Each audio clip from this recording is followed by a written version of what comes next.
안녕하세요. 네. 지금부터 CJ 헬스케어 연구소장님을 모시고 해죽순에 대해서 알아보는 시간을 갖도록 하겠습니다. 먼저 질문 하나 드릴게요. 요즘 항산화 제품이 많이 뜨고 있는데요. 시중에 인기 있는 블루베리, 아로니아랑 해죽순을 비교한다면 어떻게 얘기할 수 있을까요? 이들의 공통점은 항산화 작용인데요. 생명의 근원인 산소는 원래 생긴 게 팔이 두 개가 있거든요. 근데 서로 산소 두 개가 양팔을 서로 붙잡고 있으면 문제가 없는데 그러면 안정해요. 그런데 어떤 변화 요인이 생기게 되면 산소 하나가 더 와서 팔이 하나 더 생기게 되거든요. 근데 이게 문제를 일으켜요. 이게 나머지 팔이 가서 붙는 곳에서 세포가 파견된다든지 혈구가 파괴된다든지 이런 나쁜 작용을 하게 돼요. 그런데 이제 이 남아있는 여분의 팔을 잡아주는 역할을 하는 게 폴리페놀이라는 성분인데요. 이 성분들이 과일 같은 데 많아요. 원래는 이 폴리페놀이 과일의 씨앗을 보존하거나 그 다음에 과일 자체를 그 신선도를 유지하거나 이런 역할을 하는 건데, 근데 이제 이거를 유익하니까 새들이나 사람이나 이걸 먹게 되죠. 최근에 슈퍼푸드라고 하는 것들이 이런 이유로 건강식품으로서 주목받고 있습니다. 그러면 요즘 최근에 아로니아가 많이 뜨고 있던데요. 이 해죽순하고 아로니아의 항산화 능력을 비교하면 어떨까요? 그 항산화 능력을 비교를 하려면 그 안에 있는 이제 주요 성분인 폴리페놀 성분 수치를 비교해 보면 되거든요. 그래서 폴리페놀 함량을 조사를 해본 그 데이터가 여기 있는데 위에 있는 그래프가 니파야자, 그러니까 흔히 시중에서 해죽순이라고 알려져 있는 물질이죠. 니파야자 순이 이 105 정도 들어있고, 그 같은 측정법으로 비교했을 때 아로니아가 이렇게 한 38 정도 들어있어서 이 폴리페놀 성분으로 보면 당연히 아로니아보다는 니파야자가 한 3배 정도 많은 걸로 이런 것을 보실 수가 있습니다. 그런데 보통 이런 항산화 능력을 비교하는 과학적인 실험 방법은 여러 가지가 있는데요. 여기서 두세 가지 실험 방법으로 비교를 해봤을 때 그 항산화 능력은 수치상으로는 실제로 이거는 측정한 데이터인데 수치상으로는 블루베리보다는 아로니아가 한 5배, 그럼 시중에서 많이 팔리고 있는 아로니아보다는 니파야자, 그러니까 해죽순이 한 7배 정도 항산화 효과가 큰 거로 이렇게 조사가 됐습니다.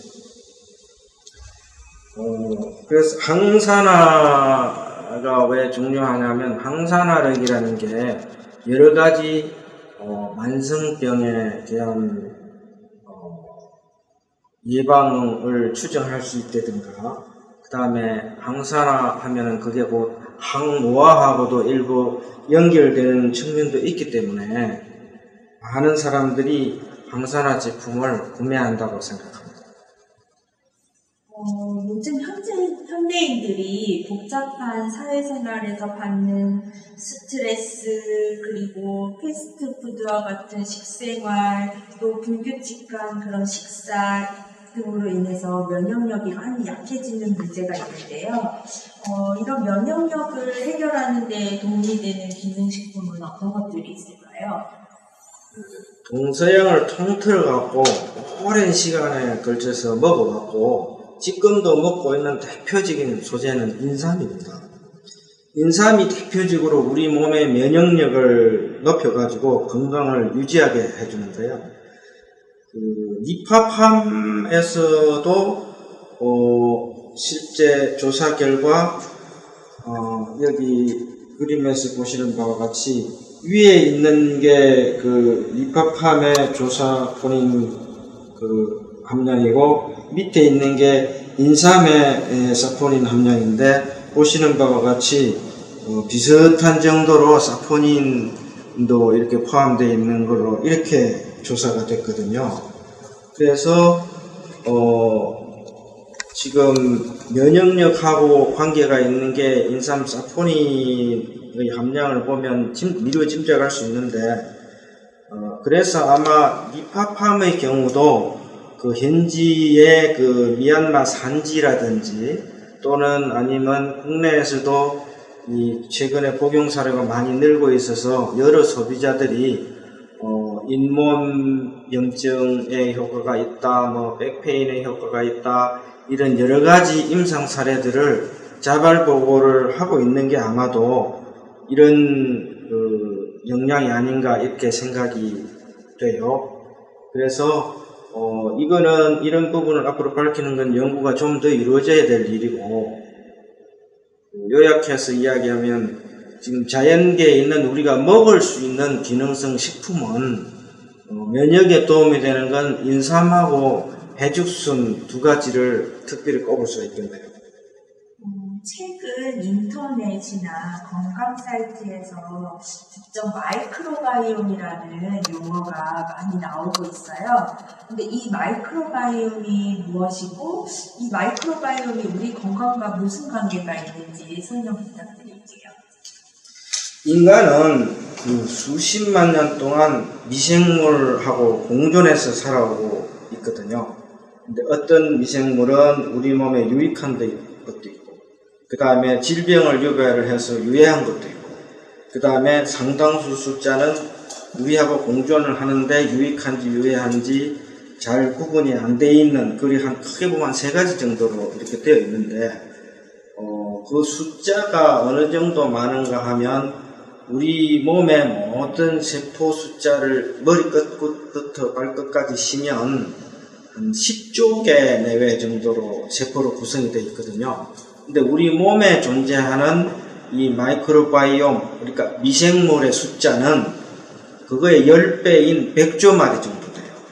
근데 여기에 대해서는 많이 알려져 있지는 않은데, 최근에 많은 연구가 이제 시작이 돼갖고, 우리 몸에 유해한 거, 그 다음에 유익한 거, 이것들을 지금 구분하기 시작하고 있어요. 그런데 이제 이 미생물들은 끊임없이 음식에서 사람으로, 그 다음에 사람에서 다시 자연으로 순환을 합니다. 그 중에는 우리 몸속에 우리 그 철새중의 텃새처럼 우리 몸속에 아주 그냥 자리를 잡고 그냥 살고 있는 존재들도 있고요. 아이 때는 대부분 그 우리 몸에는 유익한 균들로 이렇게 이루어져 있는데, 이게 이제 유해균의 비중은 그리 높지 않거든요. 그런데 나이가 들고 이렇게 세월이 지나면서 질병하고 관련된 유해한 균들이 점점 우리 몸에서 많아져요.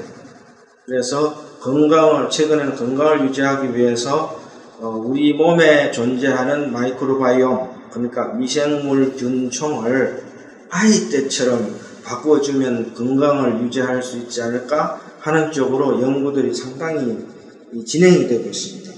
그래서 그러면 해죽순과 이런 우리 몸에 유익한 또는 유해한 유산균 또는 세균 이런 것들과는 어떤 관계가 있을까를 한번 조사를 해봤는데요. 그 조사해본 결과 지금 여기서 보시는 바와 같이 여기 붉은색으로 표시가 된 부분이 우리 몸에 유해한 마이크로바이옴들입니다. 요 맨 왼쪽에 보이는 이게 이 콜라이라고 그 대장균, 잘 아시는 대장균이고, 그 다음에 장염을 일으키는 포도알균, 그 다음에 여기 보이는 게 녹농균. 이런 거는 이 빨갛게 보이는 이 숫자가 얼마만큼 억제하느냐, 그걸 보여주는 건데, 예를 들어서 뭐 적게는 한 60%에서부터 많게는 99.9%까지 이 해죽순이 유해한 세균을 이만큼 억제한다. 이런 결과를 보여주고 있고, 여기 오른쪽에 보이는 두 가지가, 하나는 이쪽에 낮게 보이는 이게 그 락토바실러스 플란타름이라고 대표적으로 우리 김치 유산균입니다. 그 다음에 그 오른쪽에 있는 그 비피드스균이 그 우유에 들어있는 대표적인 우유 유산균이고, 이런 유익한 균들에는 영향을 주지 아니하고 유해한 균은 억제를 하는 걸로 봐서 아마 우리 몸의 건강에 상당히 도움이 되지 않을까. 신체의 항상성을, 마이크로바이옴의 건강과 항상성을 유지하는 데도 해죽순이 도움을 줄 수 있다. 이런 것을 보여주는 데이터가 되겠습니다.